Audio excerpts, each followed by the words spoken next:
দেখাবলৈ লৈছোঁ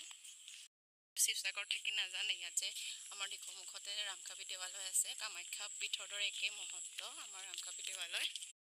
ঘৰীয়া বৰনামঘৰ আমাৰ দিখৌমুখৰ ৰামকাবি দেৱালয় শিৱসাগৰত আছে কামাখ্যা পীঠৰ দৰে একে মহত্ব ৰামকাবি পীঠৰো এয়া প্ৰাচীন শক্তিপীঠ শ্ৰী শ্ৰী ৰামকাবি দেৱালয় শ্ৰী শ্ৰী ৰামকাবি দেৱালয় প্ৰাচীন শক্তিপীঠ শ্ৰী শ্ৰী ৰামকাবি দেৱালয় বা ৰামখা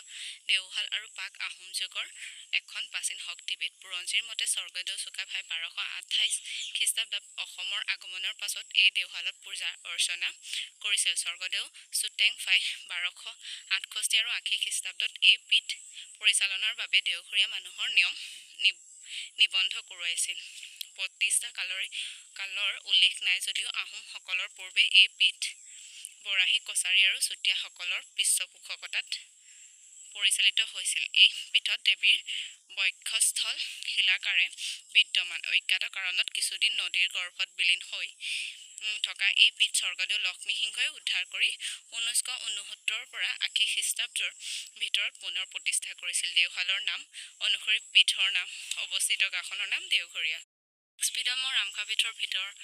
দেৱালয়ৰ ভিতৰখনৰ বিষয়ে অকণমান দেখাম কি আছে থেংক ইউ ফৰ ৱাচিং